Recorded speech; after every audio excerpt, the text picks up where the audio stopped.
بسم اللہ الرحمن الرحیم۔ حضرت خضر علیہ السلام کا قصہ قرآن مجید کے سورۃ کہف میں بیان کیا گیا ہے۔ یہ قصہ حضرت موسیٰ علیہ السلام اور حضرت خضر علیہ السلام کے درمیان پیش آنے والے ایک واقعے پر مشتمل ہے، جس میں اللہ تعالی حضرت موسیٰ علیہ السلام کو حضرت خضر علیہ السلام کے ذریعے خاص علم اور حکمت سکھاتے ہیں۔ حضرت موسیٰ علیہ السلام کی حضرت خضر علیہ السلام سے ملاقات۔ اس سے کا آغاز اس طرح ہوتا ہے کہ حضرت موسیٰ علیہ السلام کو اللہ تعالیٰ نے علم دیا کہ ایک ایسا بندہ موجود ہے جس کے پاس اللہ کی خاص علم و حکمت ہے جو حضرت موسیٰ علیہ السلام کے پاس نہیں ہے۔ حضرت موسیٰ علیہ السلام اس بندے کی تلاش میں نکلے تاکہ ان سے علم حاصل کر سکیں۔ وہ اپنے ایک شاگرد، بعض روایات میں حضرت یوشع بن نون علیہ السلام کے ساتھ سفر پر نکلے۔ اللہ تعالیٰ نے حضرت موسیٰ علیہ السلام کو ایک نشانی دی تھی کہ جہاں مچھلی زندہ ہو کر پانی میں چلی جائے وہاں وہ شخص ملے گا۔ جب حضرت موسیٰ علیہ السلام اور ان کے ساتھی ایک جگہ پہنچے تو مچھلی زندہ ہو کر پانی میں چلی گئی اور وہیں حضرت خضر علیہ السلام سے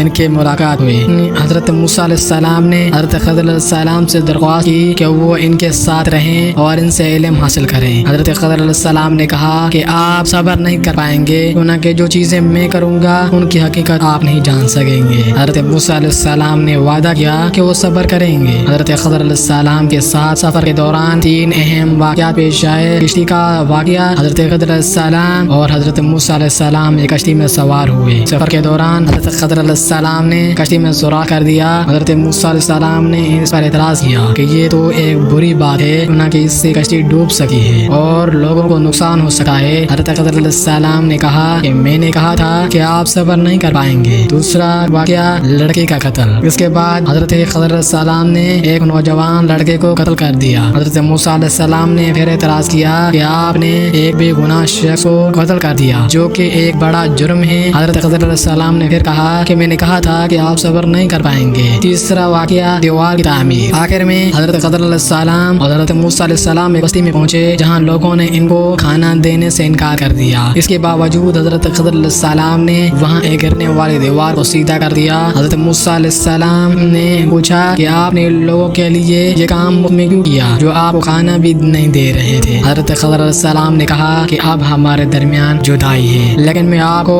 ان تمام کاموں کی حقیقت بتاتا ہوں۔ حضرت خضر علیہ السلام کی حکمت۔ حضرت خضر علیہ السلام نے ان واقعات کی حقیقت یوں بیان کی۔ کشتی کا سوراخ، وہ کشتی غریب لوگوں کی تھی جو اس پر سفر کر کے روزی کماتے تھے۔ اس علاقے کا ایک ظالم بادشاہ تھا جو ہر کشتی کو زبردستی لے جاتا تھا، اس لیے حضرت خضر علیہ السلام نے کشتی میں ایک پیدا کیا تاکہ بادشاہ اسے نہ لے سکے۔ لڑکے کا قتل، وہ لڑکا اپنے والدین کے لیے آزمائش بن چکا تھا اور ان کو کفر کی طرف مائل کر سکا تھا، اس لیے اللہ کے حکم سے اسے قتل کیا گیا تاکہ اللہ ان والدین کو ایک بہتر اور نیک اولاد عطا فرمائے۔ دیوار کی تعمیر۔ اس بستی میں دو یتیم لڑکوں کا خزانہ اس دیوار کے نیچے دفن تھا اور ان کا والد ایک شخص تھا، نیک شخص تھا۔ حضرت خضر علیہ السلام نے دیوار کو سیدھا کیا تاکہ خزانہ محفوظ رہے اور جب وہ بچے بڑے ہوں تو اسے نکال سکیں۔ حضرت خضر علیہ السلام کے اس قصے کا اہم پیغام یہ ہے کہ ہر چیز کا ایک گہرا مقصد ہوتا ہے جو عام انسانوں کی سمجھ سے باہر ہو سکا ہے۔ اللہ کی حکمت اور فیصلے بعض اوقات ہماری فہم سے بالاتر ہوتے ہیں اور ہمیں اللہ کے فیصلوں پر صبر اور بھروسہ کرنا چاہیے۔